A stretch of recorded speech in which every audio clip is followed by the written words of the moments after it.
Damai kaki lima menjajarkan kaki yang gantung terlena. Orang duduk bersinar,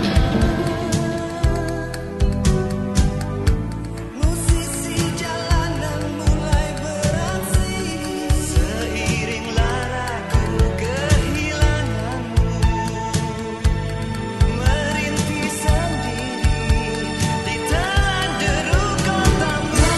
Kini kau tak tiada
Kita sedang melakukan program Mobile Community Assistant. Sekarang masih dalam tahap planning sebelum implementasi ke lapangan. Kita akan melakukan implementasi ke lapangan insya Allah minggu depan, hari Rabu. Itu kita sudah mulai masuk ke masyarakat. Itu sebuah integrated program di mana kita melibatkan berbagai macam komponen di dalamnya. Yang pertama adalah komponen livelihood, kemudian komponen Watson, kemudian komponen training ke masyarakat tentang konstruksi tahan gempa, dan juga komponen disaster preparedness. Jadi sebenarnya kami memberikan training komprehensif kepada masyarakat dengan berbagai macam pendekatan, bagaimana mereka menjadi masyarakat yang lebih resilient sesudah gempa.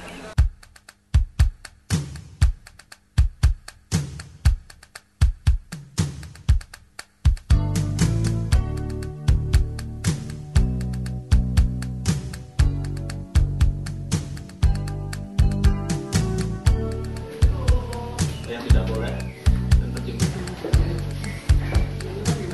Yang boleh harap ditulis. Pulang ke kotamu. Yang pertama itu materi umum tentang pengenalan tentang bencana, seperti contohnya tujuan kesiapsiagaan. Kenapa kita harus bersiap siaga? Habis itu apa pentingnya kesiapsiagaan? Setelah itu apa pentingnya, mengapa harus ada KMPB atau kelompok masyarakat penanggulangan bencana, dan tentang bagaimana caranya memperkirakan faktor resiko bencana, dan bagaimana caranya untuk menilai ancaman yang ada di sekitar kita, dan pemetaan wilayah. Yang paling penting adalah pemetaan wilayah. Jadi mereka bisa membuat peta dasar yang sangat simpel sekali, sederhana, untuk nanti digunakan di dalam masyarakat sehingga masyarakat bisa mengerti. Jadi di sana dalam peta tersebut ada ancaman apa saja yang ada di desa mereka, dan bagaimana kemampuan desa mereka, sumber daya apa yang mereka punya, seperti kantor polisi, ataukah puskesmas, ataukah kantor desa, ataukah sekolah, masjid, dan lain sebagainya. Dan peta tersebut juga mencantumkan jalur evakuasi, ke arah mana mereka harus melarikan diri pada saat terjadi bencana, seperti itu. Memang ada cuma satu jalur karena mengingat ini rawan longsor, dan ini Ada setangkup haru dalam rindu.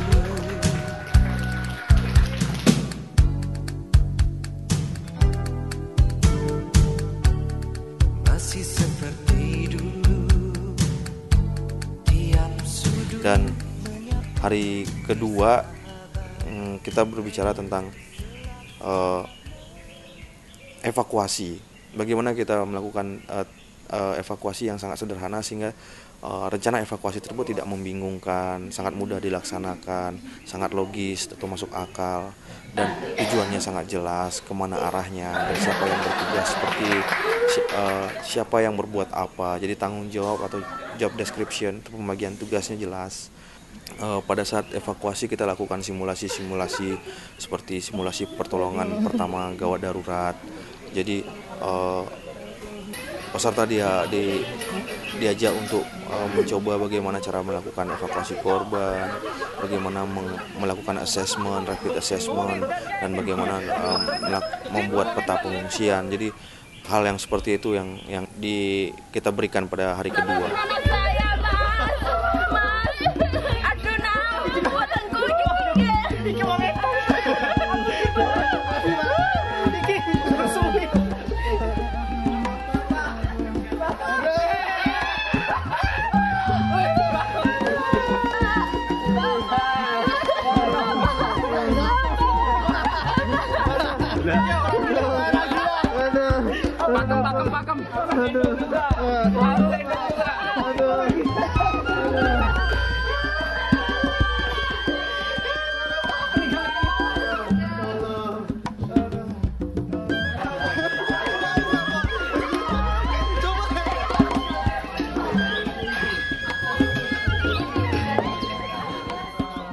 Kita ajak mereka untuk membuat peta camp pengungsian atau tempat penampungan pengungsi itu agar mereka bisa tahu bagaimana tempat pengungsian yang layak, bagaimana ukurannya dan apa saja yang bisa dimasukkan dalam camp pengungsian tersebut. MCK ini kita letakkan di pinggir-pinggir dari camp.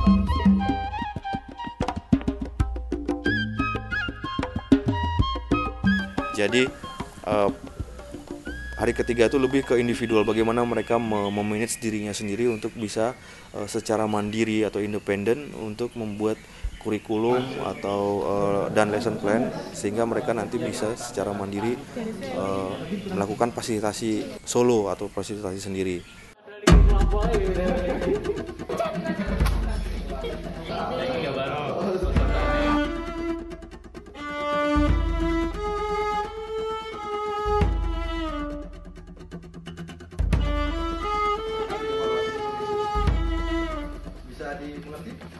Kita akan kasih waktu, maka ini sekarang Mas Eko sudah di dekat sini sendiri.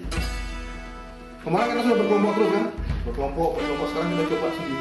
Bagaimana perjuangan sendiri? Untuk hari ketiga nanti akan juga diberikan seperti ada kuesioner itu kalau kita biasanya menyebutnya VIK atau VAK atau itu untuk mengetahui mereka apakah mereka orang visual, mereka orang auditorik atau orang kinestetik.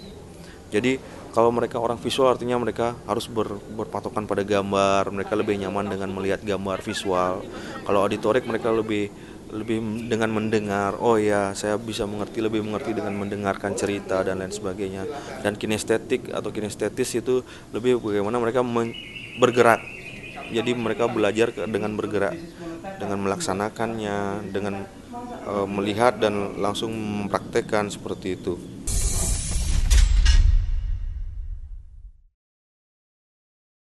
Dan untuk hari keempat itu kita akan memberikan mereka keleluasaan untuk melakukan fasilitasi sendiri. Jadi mereka menyiapkan sendiri apa alat yang mereka butuhkan, mereka menyiapkan sendiri bagaimana proses metode fasilitasi yang akan mereka inginkan dan materinya seperti apa. Jadi kita akan berikan waktu masing-masing itu 10 atau sampai 15 menit untuk berpresentasi sendiri. Nah, pada saat itu mereka akan peserta lainnya yang tidak mengikuti fasilitasi itu akan berusaha berperan sebagai orang-orang yang seperti di desa. Jadi ada kepala desa, ada ibu PKK, ada Linmas, pelindungan masyarakat atau Hansip. Jadi benar-benar seakan kita bentuk itu suasananya memang benar-benar suasana desa. Jadi pada saat itu mereka akan berlatih untuk mengetahui begini, pada saat saya berdiri di depan masyarakat posisi saya seperti ini, ini yang harus saya lakukan, penjelasan yang saya berikan harus seperti ini. Jadi step-step atau langkah-langkah seperti itu yang akan mereka pikirkan bahwa untuk melakukan fasilitasi tentang kebencanaan atau persiapan penanggulangan bencana itu caranya seperti ini. Jadi mereka diberikan keleluasaan untuk memilih materi dan silahkan maju ke depan dan silahkan memfasilitasi teman-temannya untuk berdiskusi seakan-akan itu memang benar-benar ada di masyarakat. Hal ini memang sangat membantu karena mereka akan terbiasa dengan metode-metode fasilitasi dan mereka juga bisa melihat metode fasilitasi yang digunakan temannya dan nanti bisa diadaptasikan dalam dirinya. Jadi mereka bisa memilih metode fasilitasi yang ada yang pernah dilihatnya dan bisa digunakan nanti di masyarakat.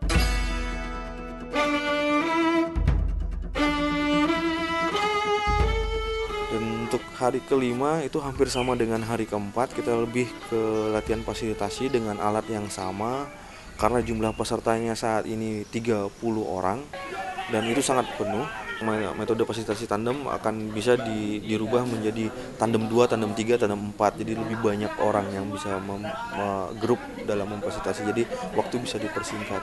Jadi pada hari kelima itu nanti akan kita berikan lebih kemandirian pada mitra belajar atau peserta untuk memilih cara-cara atau metode fasilitasi yang dia inginkan dan dia merasa nyaman dengan metode tersebut. Misalnya banjir misalnya gitu ya, sehari sebelum gempa ya, dia cerita, wah semalam itu saya mimpi, nggak mimpi. Kalau misalnya kita ngurusi KMPB aja, terus dari mana dong nafkah untuk anak istri kita? Kita di situ hanya organisasi, yang namanya organisasi itu ya kebanyakan tidak dibayar.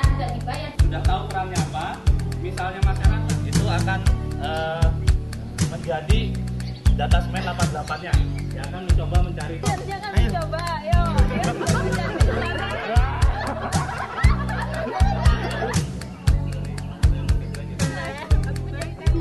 Tangan dua, orangnya tangannya kodok.